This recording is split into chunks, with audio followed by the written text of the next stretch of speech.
आज के दौर में लिंग्विस्टिक्स का स्कोप क्या है, लिंग्विस्टिक्स कितनी चीज़ों को, कितने सब्जेक्ट्स को और किस तरीके से लैंग्वेज को कैरी करती है और किस तरीके से आज के दौर में हम लिंग्विस्टिक्स को लेके चलती है। क्या ऐसे डिसिप्लिन्स हैं जिनको लिंग्विस्टिक्स फॉलो करती है और उसका आज के दौर में एक स्कोप है और वो किस तरह से है, दैट इज द क्वेश्चन। और ये बाज़ औक़ात शॉर्ट नोट्स के अंदर आ जाता है इसके स्कोप ऑफ लिंग्विस्टिक्स। अभी क्वेश्चन हमारा चल रहा था कि लिंग्विस्टिक्स की नेचर, उसका स्कोप और उसके डिफरेंट लेवल्स, बेसिकली क्वेश्चन ये था।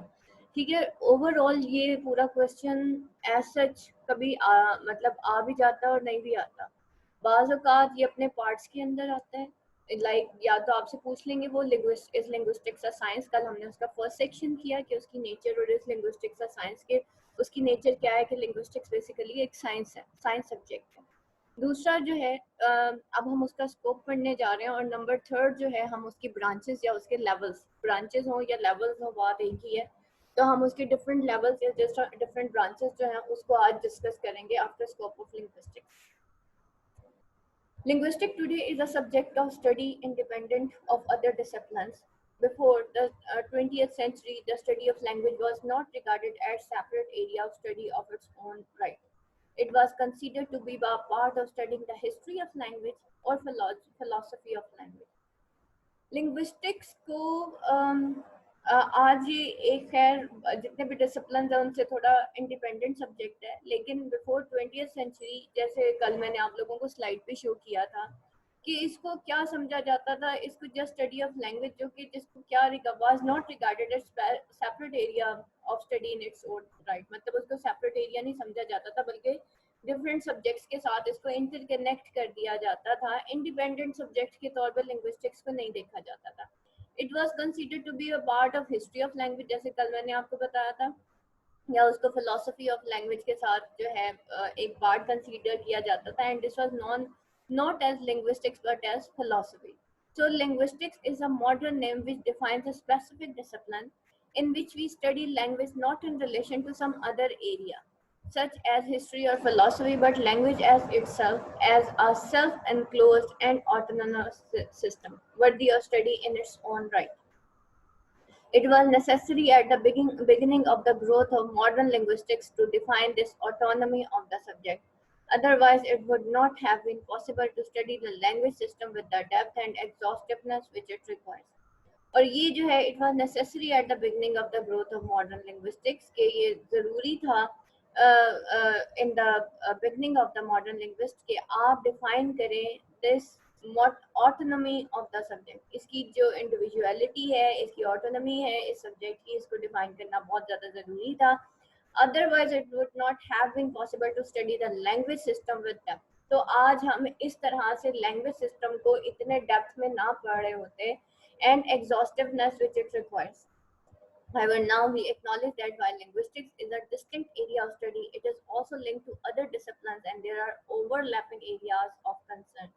और however, अब हम acknowledge करते हैं कि linguistics जो है वो एक area of study है, एक distinct area, एक individual जो है एरिया ऑफ स्टडी है, और it is also link to other disciplines, और ये बाकी तमाम रूल्स एंड डिसिप्लिन्स के साथ लिंक्ड है। And there are overlapping areas of concern, और उसमें फिर ओवरलैपिंग एरियाज हैं ऑफ कंसर्न। तो the main concern of modern linguistics is to describe language, to study its nature and to establish a theory of language. ठीक है, main concern इसका क्या है ऑफ मॉडर्न लिंग्विस्टिक्स के, आप डिस्क्राइब करते हैं लैंग्वेज को, उसकी नेचर को, और एक थ्योरी ऑफ लैंग्वेज। अब हमारा सारा आगे लैंग्वेज को ही लेके हम आगे चलेंगे, that as its aim at study the component of language system and to ultimately arrive at an explanatory statement on how the system works. और ये क्या है, that is it and aims at the studying the component of the language system. क्यों? क्योंकि ये components क्या होते हैं, छोटे छोटे जो पार्ट्स होते हैं लैंग्वेज के, उसके ऊपर ये एम करता है, and to ultimately arrive at the explanatory system, और फिर वो एक एक्सप्लेनेटरी सिस्टम स्टेटमेंट के थ्रू उसको बयान करता है ऑन हाउ सिस्टम वर्क, कि किस तरीके से ये लैंग्वेज सिस्टम जो है वो काम करता है. In modern linguistics the activity of describing the language system is the most important. और अगर हम मॉडर्न जो है मॉडर्न लिंग्विस्टिक्स के अंदर देखें तो ये जो एक्टिविटी है डिस्क्राइबिंग लैंग्वेज सिस्टम, ये मोस्ट इंपॉर्टेंट है. So modern linguistics is generally known as descriptive. इस वजह से ये जो मॉडर्न लिंग्विस्टिक्स है इसको हम डिस्क्रिप्टिव लिंग्विस्टिक्स भी कहते हैं. शॉर्ट नोट्स के अंदर कभी कभी आ जाता है व्हाट इज डिस्क्रिप्टिव लिंग्विस्टिक्स. ठीक है, तो अभी ये डिस्क्रिप्टिव लिंग्विस्टिक्स के बारे में ही बता रहा है कि in modern language the activity of describing the language system is the most important. ठीक है, जब आप लैंग्वेज सिस्टम को डिस्क्राइब करते हैं वो सबसे ज्यादा इम्पोर्टेंट है. इस वजह से जो मॉडर्न लिंग्विस्टिक्स है उसी को डिस्क्रिप्टिव लिंग्विस्टिक्स कहा जाता है. But linguistics has other concern as well which fall within its scope, and these include historical and comparative study of language. These differ from descriptive approach in this emphasis. Otherwise, these approaches also involve description of language. अब इसके अलावा भी और concerns हैं जिसमें हम historical linguistics भी देखेंगे, कंपैरेटिव स्टडी ऑफ लैंग्वेज भी देखेंगे. ये सारी चीज़ें जो हैं वो डिफरेंट है डिस्क्रिप्टिव अप्रोच से. तो otherwise these approaches also involve description of language. हालांकि ये भी अगर देखा जाए तो डिस्क्रिप्शन ऑफ लैंग्वेज को में इन्वॉल्व होती हैं. अगर हम हिस्टोरिकल लिंग्विस्टिक्स की भी बात करें या कंपैरेटिव स्टडी ऑफ लैंग्वेज की भी बात करें. उसके बाद जो है या historical and comparative study of language की भी बात करें तो लेवल्स ऑफ लिंग्विस्टिक्स एनालिसिस. अब हम देखते हैं कि डिफरेंट लेवल्स ऑफ लिंग्विस्टिक्स क्या हैं. In studying language which is the subject matter of linguistics we mark or subdivide the area in order to study it in an analytical and systematic way. Language has a hierarchical structure. This means that it is made up of units which are themselves made up of smaller units. अब हम देखते हैं कि जब हम language को study करते हैं तो subject matter which is the subject matter of linguistics, जो कि खुद एक सब्जेक्ट मैटर है लिंग्विस्टिक्स का. क्योंकि हम क्या कहते हैं, लिंग्विस्टिक्स की डेफिनेशन क्या है कि linguistics is basically the science of language. तो we mark our subdivide area in order to study it analytical and systematical way. अब हम उसका एनालिटिकल और सिस्टमैटिकल वे देखेंगे कि वो क्या है. Language has hierarchical system. उसका एक हायरार्चिकल सिस्टम होता है. This means that it is made up of unit. और इसका मतलब ये है कि वो छोटे छोटे यूनिट से मिलके बनता है. तो सॉरी एक यूनिट से मिलके बनता है जो कि फिर made up of small units. और वो एक जो यूनिट होता है स्मॉल यूनिट्स पे डिपेंड करता है which are made up of still smaller units. और उससे भी छोटे यूनिट्स होते हैं. वो अब देखेंगे हम आगे जब हम इसके लेवल्स डिस्क्राइब करेंगे कि किस तरीके से लैंग्वेज को छोटे छोटे यूनिट्स के अंदर जो है डिवाइड किया गया है. till we have the smallest indivisible unit such as single distinguishable sound called a phoneme. यहाँ तक कि हम एक स्मॉलेस्ट इंडिविजुअल यूनिट को भी डिस्क्राइब करते हैं इसके अंदर, जिसको हम कहते हैं जो कि सबसे such that single distinguishable sound called a phoneme. ठीक है, जो सबसे छोटा जो साउंड का जो एक सबसे स्मॉल साउंड है ना, सबसे स्मॉल यूनिट ऑफ साउंड है, उसको हम फोनीम कहते हैं. ठीक है, ये आपका फोनोलॉजी से रिलेटेड है. ये खैर अभी हम आगे जाके पढ़ेंगे, फिर मैं आपको बताऊंगी कि किस तरीके से ये छोटे छोटे यूनिट्स के ऊपर ये सब डिपेंड करता है.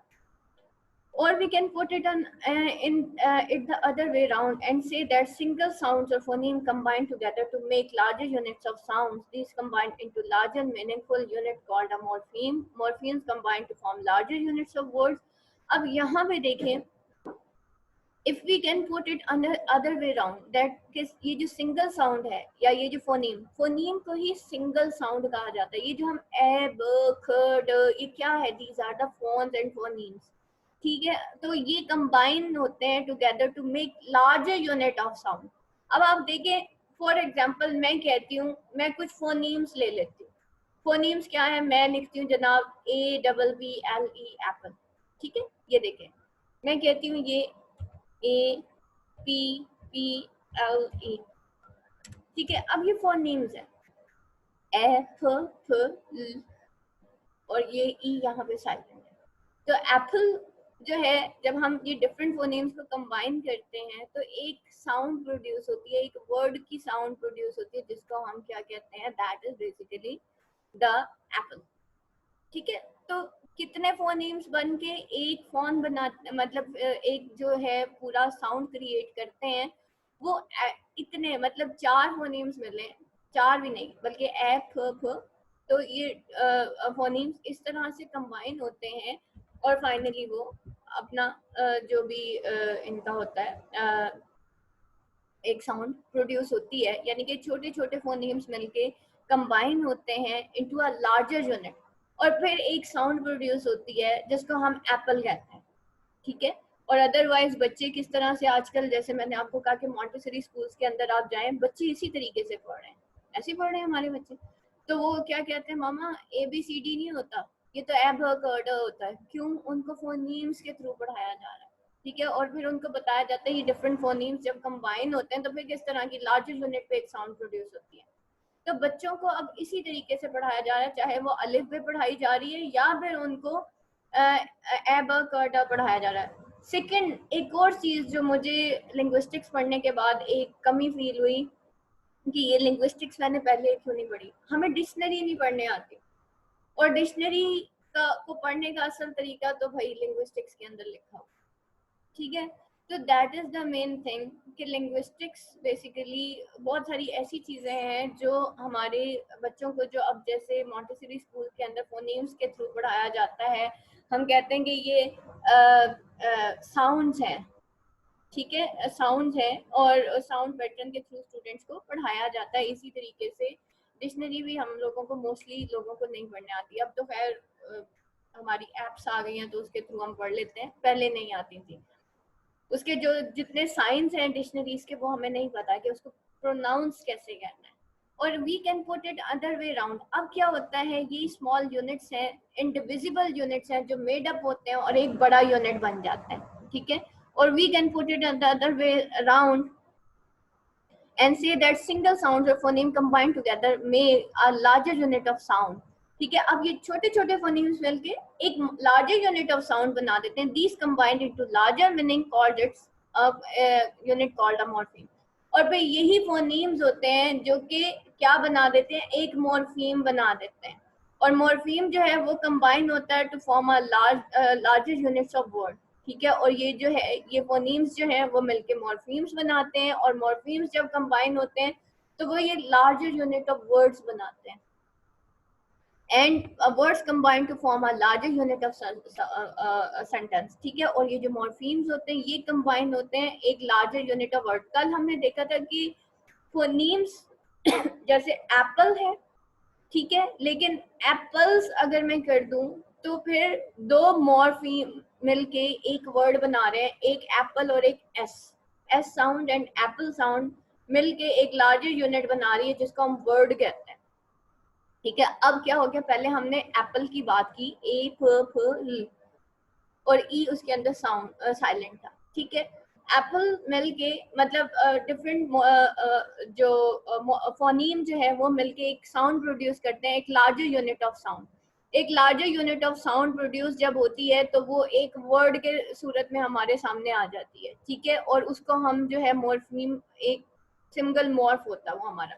अब एप्पल जो है उसके साथ जब मैं एस लगाती हूँ तो वो एक प्लूरल बन जाता है। तो एप्पल के साथ एस साउंड जब मैं ऐड करती हूँ तो वो एक लार्जर यूनिट ऑफ वर्ड्स बन जाता है।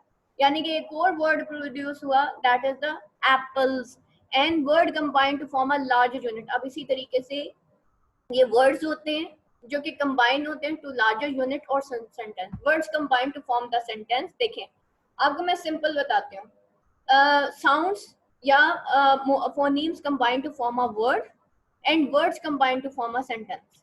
ठीक है, जब छोटे छोटे यूनिट्स जो हैं, जैसे मैं आपको स्पेलिंग्स कहूंगी, चले आपको सिंपल इंग्लिश में बात करते हैं। स्पेलिंग्स हैं, spellings combine to form a word and word combine to form a sentence. ठीक है, अब अगर मैं बहुत सारे वर्ड है, जैसे मैंने आपको एप्पल का, देन मैंने आपको एप्पल्स का, मैंने कहा दिस इज एन एप्पल। अब ये डिफरेंट वर्ड्स हैं, these combine to form a sentence. तो इस तरीके से सेंटेंसेस प्रोड्यूस होते हैं। तो words combine to form a sentence and several sentences combine or interconnect to make unified piece of speech or writing। और ये इतने सारे sentences जब combine होते हैं या interconnected होते हैं तो एक यूनिफाइड स्पीच और राइटिंग जो है वो प्रोड्यूस होता है, जो कि आपको एक सीक्वेंस के अंदर नजर आता है, या और which we call a text और डिस्कोर्स, जिसको हम टेक्स्ट भी कहते हैं और जिसको हम डिस्कोर्स भी कहते हैं। अब ये सारा क्या लिखा हुआ है, ये टेक्स्ट और डिस्कोर्स है, ठीक हो गया। तो ये डिफरेंट वर्ड्स जो है, different sounds combine to form morpheme, morpheme combines to form word, and words combine to form the sentence. अच्छा जी, आगे तो जो है फिर चलते हैं। एट ईच स्टेज और level there are certain rules that operate which permit the occurrence and combination of smaller unit. और अब क्या है, एट ईच स्टेज अगर हम देखें या हर लेवल के ऊपर देखें, जिसमें हम फोनीम्स भी देखते हैं, मॉर्फीम्स भी देखते हैं, फिर हम आगे सिंटैक्स देखते हैं, सेंटेंस स्ट्रक्चर देख लेते हैं। तो ये सर्टेन रूल्स हैं जो कि ऑपरेट होते हैं, जो कि operate that operate which permit occurrence, जो ये क्या ऑपरेट करते हैं, जो परमिट करते हैं अकरेंस को और कॉम्बिनेशन ऑफ स्मॉलर यूनिट्स। अब ये सारे हम स्मॉलर यूनिट्स की ही बात कर रहे हैं कि किस तरह स्मॉलर यूनिट्स मिलके एक बड़ा यूनिट बनाते हैं। So we can say that rule of phonology determine the occurrence and combination of particular phoneme। ठीक है, ये जो फोनोलॉजी है, मैंने आपको पहले ही बताया अभी थोड़ी देर पहले कि बेटा ये जो फोनीम है ये फोनोलॉजी से रिलेटेड है। तो इस वजह से, और phonology basically branch of linguistics है, ठीक है। तो फोनोलॉजी क्या डिटरमाइन करती है, occurrence and combination of particular phonemes. ये जो छोटी छोटी साउंड्स हैं, इनकी जो अकरेंस और इनका जो कॉम्बिनेशन है, इसको हम रीड करते हैं in the phonology. and then rules of word formation cover the behavior of particular morphemes। और इसी तरह हम देखते हैं कि ये वर्ड फॉर्मेशन जो है वो, ये जो रूल्स ऑफ वर्ड फॉर्मेशन है, ये कौन कवर करता है, cover the behaviour of particular morphemes, जिसको हम मॉर्फोलॉजी कहते हैं, ठीक है। तो ये वर्ड फॉर्मेशन कैसी होती है, ये word formation cover the behaviour of particular morphemes, and then rules of sentence formation determine the combination and positioning of words in a sentence। और इसी तरह ये जो rule of sentence formation है वो क्या डिटरमाइन करता है कि जब हम वर्ड्स को इन अ सेंटेंस कंबाइन करते हैं और पोजीशन करते हैं तो फिर क्या बनता है, एक rule of sentence formation determine होता है। इसी तरह पर्टिकुलर मॉर्फीम्स जब कंबाइन होते हैं तो क्या बनता है, वर्ड फॉर्मेशन होती है। इसी तरह पर्टिकुलर फोनीम्स जब कंबाइन होते हैं तो क्या होता है, एक प्रॉपर बड़ा यूनिट ऑफ साउंड बनता है जिसको हम वर्ड कहते हैं। अच्छा, उसके बाद देखते हैं, अक्सर एक क्वेश्चन आ जाता है, what is difference between phonology and morphology, या फिर what is the difference between phonetics and phonology. अभी जो है हम अपने आगे चलते हैं, इसी सब्जेक्ट को कंटिन्यू करते हैं कि व्हाट इज, मतलब इसी को जनरल आप लोगों को बता रही थी कि इस तरह से क्वेश्चंस आ जाते हैं, यानी कि दो ब्रांचेस का आपस में कंपेयर एंड कंट्रास्ट भी आ जाता है कभी, right notes on the following में। So we can say that rule of phonology determine the occurrence and combination of particular phoneme। अब हम ये कह सकते हैं कि ये जो rule of phonology है वो determine करता है occurrence और combination of particular phonemes। phonemes क्या है, small unit of sounds है। और rule of word formation cover the behavior of particular morpheme। rule of sentence formation determine combination position of word sentence। each level is a system in its own। अगर हम सारे ही levels के ऊपर देखें, चाहे वो फोनोलॉजी है, मॉर्फोलॉजी है, या सिंटैक्स है, सेंटेंस स्ट्रक्चर, ठीक है, तो हम कहते हैं कि हर जो सिस्टम है उसका अपना ही राइट है, यानी कि खुद एक इंडिविजुअल एक सिस्टम है। It is important to remember that because of the existence of rules at each level we can analyse each level independently of the other. अब जब हम इसकी ब्रांचेस बढ़ेंगे, हम इसके डिफरेंट लेवल्स बढ़ेंगे, तो हमें पता चलेगा कि हर लेवल दूसरे लेवल से काफी डिफरेंट है। This means that if we study one level such that phonology or sound system, we need not necessarily study another level, say that of sentence formation। We can study phonology on its own and syntax on its own। हम study करते हैं phonology को भी on its own, यानी कि उसी के rules and regulation और उसके individual rules हैं, और इसी तरह syntax के भी। Although these levels are linked, that one is lower in hierarchy and other is higher in the hierarchy। hierarchy किसे कहते हैं, ये जो हम वो जो टेबल बनाते हैं ना, हायरार्ची बनाते हैं, इसका एक स्पेसिफिक वर्ड होता है हायरार्ची। अभी दिखाती हूँ आपको आगे हायरार्ची क्या होती है। जैसे हम एक लिंकिंग सा चार्ट बनाते हैं, उसको हम हायरार्ची कहते हैं। And higher level includes the lower. अब क्या होता है, हम सारे इन लेवल्स को एक हायरार्ची के अंदर, one is lower in hierarchy, link करते हैं that one is the lower in hierarchy, एक लोअर होता है हायरार्ची में and other is the higher in hierarchy, and the highest level includes the lower, और जो हाईएस्ट लेवल, हायर लेवल होता है वो इंक्लूड करता है लोअर वन को. Still, each level is independent because it has its own rules of operation and that can be described and analyzed and understood. और इसी तरह each level जो होता है independent होता है और उसके अपने रूल्स ऑफ ऑपरेशन होते हैं जो कि डिस्क्राइब किए जा सकते हैं, एनालाइज किए जा सकते हैं और अंडरस्टूड किए जाते हैं. We can represent these levels in the following manner, which each level or analysis corresponding to each level of structure of language. और हम represent कर सकते हैं इन levels को following manner में, जिसके अंदर हम क्या देखते हैं कि with each level of analysis corresponding to each level of structure, कि हर लेवल ऑफ एनालिसिस जो है वो कॉरेस्पॉन्ड करता है to level of structure of the language. ठीक है, ये जो हमारी लैंग्वेज का स्ट्रक्चर है उसके लेवल के साथ. एक तरफ हम लेवल ऑफ एनालिसिस करते हैं. लेवल ऑफ एनालिसिस क्या है, वर्ड कैसे फॉर्म होता है, सेंटेंस कैसे फॉर्म होता है, सेंटेंस स्ट्रक्चर क्या होता है, डिस्कोर्स एनालिसिस क्या होता है, ये सारी चीजें हम क्या कर रहे हैं, हम लेवल ऑफ एनालिसिस पे पहुंचे हुए हैं. लेकिन एक level of structure of language भी है. ठीक है, तो हम क्या करते हैं, हम कॉरेस्पॉन्ड करते हैं, we represent these levels in the following manner, जिसके अंदर हर लेवल ऑफ एनालिसिस जो है वो कॉरेस्पॉन्ड करता है to each level of structure in the language. कल आपको एक डायग्राम दिखाई थी स्लाइड में, वो डायग्राम सेव कर लें, वो बड़ी जबरदस्त डायग्राम बनी हुई थी कि लेवल्स ऑफ लिंग्विस्टिक्स हैं क्या, और वो 3 हिस्सों में आपने लैंग्वेज को डिवाइड करना है और उसी तरीके से आपने लिखना है. कल वो बहुत अच्छी डायग्राम बनी हुई थी. आप लोगों ने वो जो डायग्राम है ना, वो अपनी जो आपकी नोटबुक्स है ना, कल की जो आपको स्लाइड पढ़ाई है, नोटबुक्स के अंदर वो डायग्राम बना लें. अगर लेवल्स ऑफ लिंग्विस्टिक्स आते हैं, यू विल टेल के लैंग्वेज को हम अगर साइंटिफिकली रीड आउट करते हैं, हम उसको 3 हिस्सों में डिवाइड करते हैं, 3 बेसिस के ऊपर हम उसका एनालिसिस करते हैं. ठीक है, और फिर आप बताइएगा कि ये किस तरह से होता है. ठीक है, अब आप आगे. हाँ जी, कौन कौन से बेटा 3 लेवल्स कल हमने पढ़े थे स्लाइड में, एनीवन कोई एक्सप्लेन करेगा? हाँ जी. मैम हमने पढ़े थे कि sound structure and meaning. Sound structure and meaning.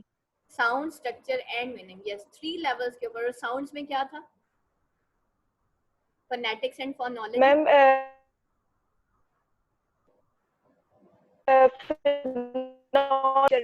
जो मीनिंग है उसके अंदर हमने प्रैग्मेटिक, सिमेंटिक वगैरह ये पढ़ा था. ठीक है, और स्ट्रक्चर में हमने क्या पढ़ा था? मैम ये मॉर्फोलॉजी के स्ट्रक्चर किस तरह बनता है लैंग्वेज का. गुड.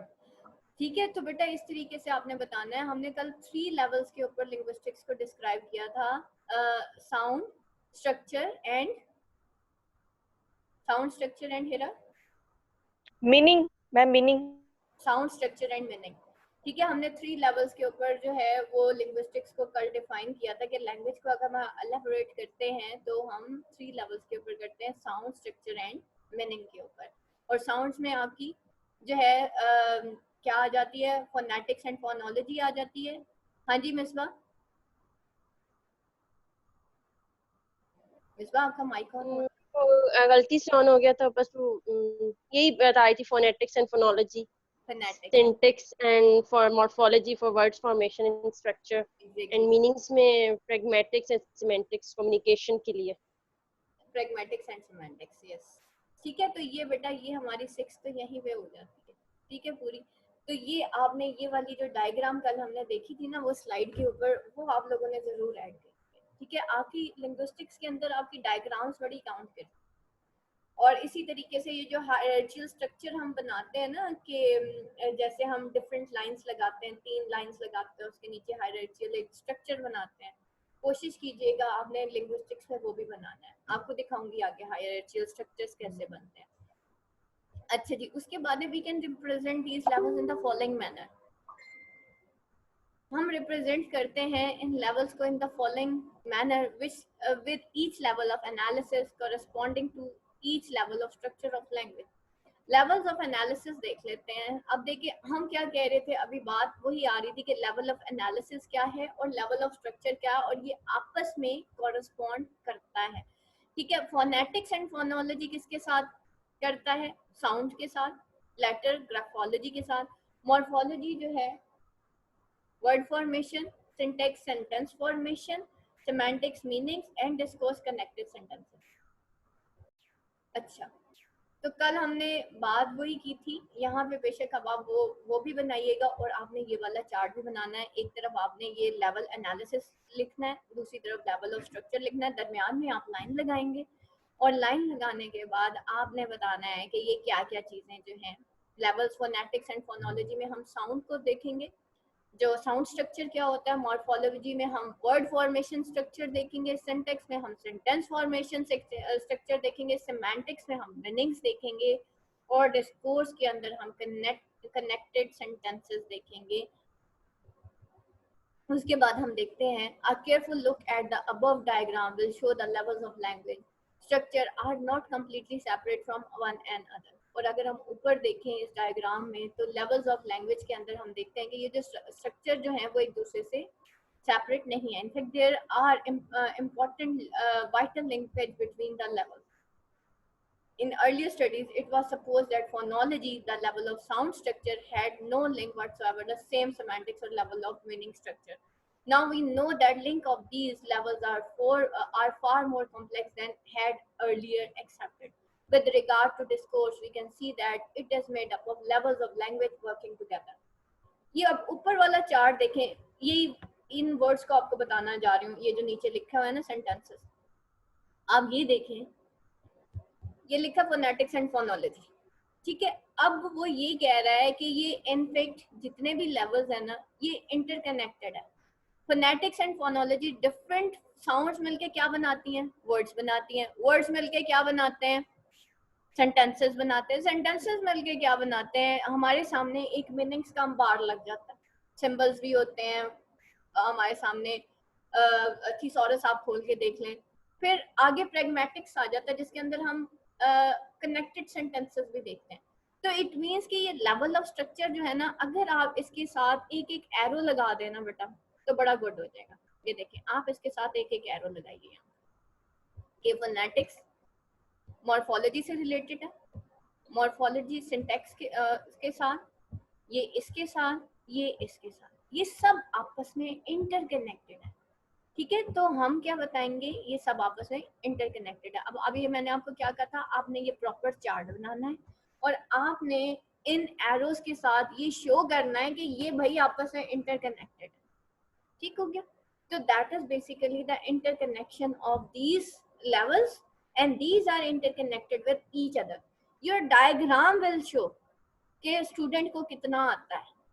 तो ये क्या है, इंटरकनेक्शन है इन लेवल्स का, कि ये सब एक दूसरे के ऊपर डिपेंडेंट है।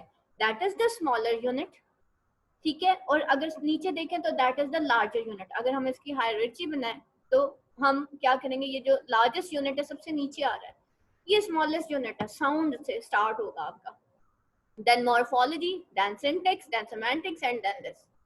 तो ये हर स्मॉलर यूनिट जो है वो डिपेंडेंट है हर लार्जर यूनिट जो है वो डिपेंडेंट है द स्मॉलर यूनिट।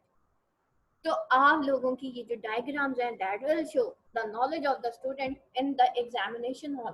सो बेटा focus on the charts and focus on the diagrams, your diagrams, and very simple diagram, don't do any मतलब haphazard thing, just आपकी एक सिंपल डायग्राम होनी चाहिए जैसे ये है, इसको ज्यादा आपको रंगीन करने की जरूरत नहीं है। और डायग्राम आप पेन से बनाएंगे, आपने पेंसिल नहीं यूज करनी, वहाँ पे पेंसिल अलाउड नहीं होती, ठीक है। इवन आपने जो लाइंस भी लगानी है वो भी आप पेन से लगाइएगा। अच्छा जी, ये तो हो गई हमारी यहाँ तक बात, ठीक है कि जी ये सब आपस में जो है एक दूसरे के ऊपर डिपेंड करते हैं, ठीक हो गया। ये डायग्राम्स बेटा साथ साथ अपनी बुक्स के ऊपर, कॉपीज के ऊपर बनाते जाइए। डायग्राम्स के ऊपर आप लोगों ने बस जोर रखना है और हायरार्कियल जो हम बनाएंगे ना, इसका पैटर्न बनाएंगे, आपने उसके ऊपर अपना हाथ रखना है और उसी के थ्रू आपको ये पूरी लिंग्विस्टिक समझ आनी है। नहीं तो ये सब वर्ड्स जो हैं, सेंटेंसेस, ये सब आपके जो है ना मिक्सअप हो जाएंगे, ठीक है। ये सारी लाइंस यही बता रही है।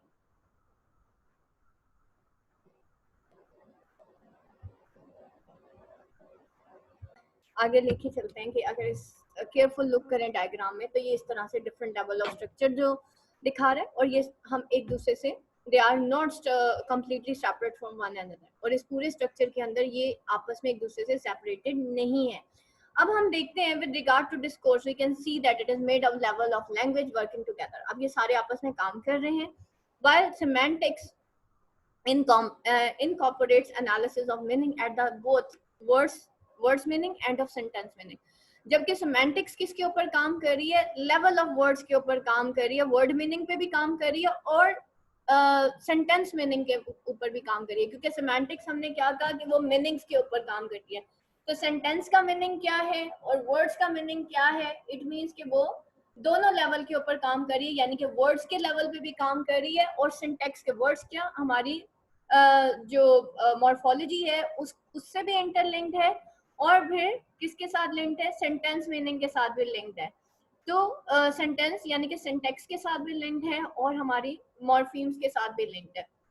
However, we can study these links only after we describe and analysis structure at each level separately. Thus, phonetics studies language at the level of sound, how sounds are articulated by human speech mechanism and received by the auditory mechanism, how sounds can be distinguished and characterized by the manner in which they are produced.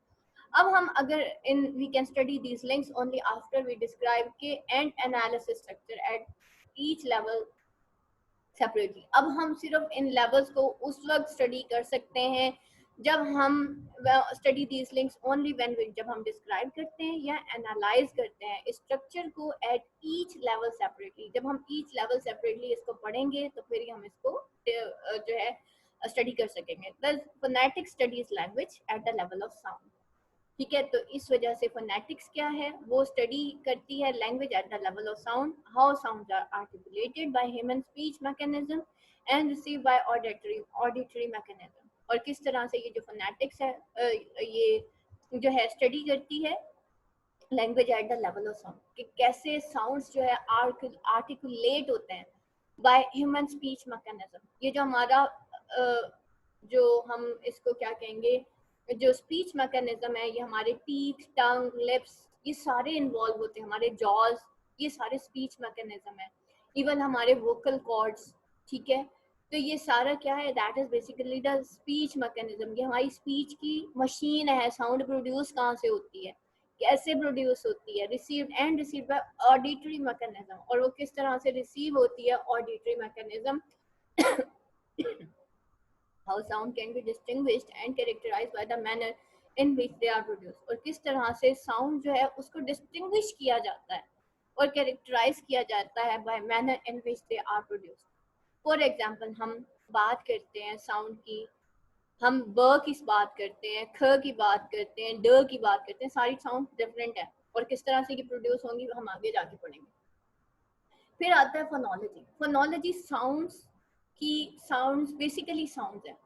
Phonetics क्या है, how sound is produce. What is phonology, के sound है क्या, ए ब ख ड जो है ये साउंड है, that is phonology, that is phoneme. ठीक है, तो ये क्या है, साउंड यूनिट है। ठीक हो गया। लेकिन हाउ साउंड इज प्रोड्यूस्ड, उसके अंदर कौन सी मशीन इन्वॉल्व है, ये सारा कुछ है, उसको हम फोनेटिक्स कहते हैं। एक क्वेश्चन आता है एग्जाम्स के अंदर, difference between phonetics and phonology, क्योंकि स्टूडेंट्स इस साउंड सिस्टम को सारे को आपस में मिक्सअप कर देते हैं। तो हमेशा याद रखिएगा कि वो लेवल जिसके अंदर साउंड सिस्टम इन्वॉल्व हो जाता है, साउंड की ह्यूमन स्पीच मैकेनिज्म इन्वॉल्व हो जाती है। ह्यूमन स्पीच, ये जो मशीन है हमारी अल्लाह ताला ने लगाई हुई है मुंह में, जिसमें वोकल कॉर्ड्स आ जाते हैं, टंग आ जाती है, जॉज हैं, टीथ है, लिप्स हैं, इन सारों के अप एंड डाउन होने से, मिलने से जो है, या इनकी मूवमेंट से साउंड प्रोड्यूस होती है, दैट इज स्पीच मैकेनिज्म। लेकिन साउंड इन फैक्ट है क्या, ए ब ख ड, दैट इज फोनोलॉजी। ठीक है, तो phonology studies the combination of sounds into organised units of speech. तो फोनोलॉजी स्टडी करती है combination of sounds into organised units of speech, the formation of syllables and larger units. It describes the sound system of a particular language and combination and distribution of sounds which occur in that language.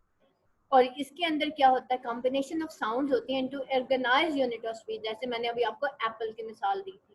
ठीक है, तो ये formation of syllables होती है, ये syllables की formation, इससे क्या होती है, फॉर्मेशन ऑफ सिलेबल्स होती है, सिलेबल्स आपको बताया था, एंड लार्जर यूनिट्स। एप्पल, तो क्या हुआ है, एक स्ट्रेस एंड अनस्ट्रेस पैटर्न मिलके एक सिलेबल बनाता है। It describe the sound system of particular language and combination. तो ये डिस्क्राइब करता है एक sound system of particular language और कॉम्बिनेशन जो and distribution of sound which occur in the language. Classification is made on the basis of concepts of phoneme.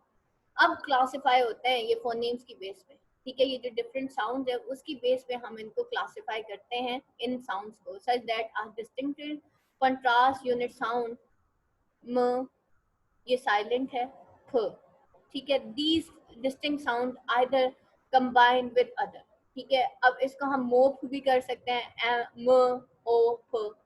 तो these are the phonemes और ये कंबाइन होती हैं to form other sound. The rules of combination are different for different language, और इस तरह से rules of combination जो है वो different and different languages, English का और है, उर्दू का और है, हर language का different है। The phonology is considered to be the surface or superficial level of language, as it is concrete and not abstract like meaning. There are some aspects of it such as tone which attribute the meaning of an utterance, और इसमें एक aspect है of the tone of the word कैसा, talk, ठीक है, कैसा है, उसके अंदर सिलेबल्स हैं, वो किस तरह से प्रोड्यूस हो रहा है, अप एंड डाउन है, स्ट्रेस पैटर्न है, अनस्ट्रेस्ड है। तो ये मीनिंग ऑफ एन अटरेंस जो है वो कंट्रीब्यूट करता है मीनिंग ऑफ एन अटरेंस को। फिर हम आते हैं मॉर्फोलॉजी के ऊपर। Morphology studies the pattern of formation of words by combination of sound. ये जो पीछे हमने फोनीम्स पढ़ी है ना, phonemes combine to form a morpheme, ठीक है। मॉर्फीम किसे कहते हैं, वर्ड को कहते हैं। Simple is the sound name is phoneme and the word name is the morpheme, ठीक है। तो ये डिफरेंट जो साउंड्स होती हैं वो कंबाइन होती हैं, और वो जो minimal distinctive unit of meaning होता है उसको हम मॉर्फीम कहते हैं। यानी कि वो साउंड्स जब आपस में कंबाइन होती हैं तो एक मीनिंगफुल वर्ड हमारे सामने आता है। जैसे मैंने एप्पल की बात की, एप्पल, और साथ उसके अब ये साइलेंट ई लगा रहे हैं, ठीक है। तो फिर क्या होगा, वो हमारे एक मीनिंगफुल वर्ड हमारे सामने प्रोड्यूस हो जाता है जिसको हम मॉर्फीम कहते हैं, और डिफरेंट मॉर्फीम्स बना के फिर और मॉर्फीम्स जो हैं वो क्रिएट होते हैं। अब आगे देखते हैं किस तरीके से मॉर्फीम्स कंबाइन होते हैं, फोनीम्स कंबाइन होते हैं टू मेक अ मॉर्फीम, ठीक है। और फिर डिफरेंट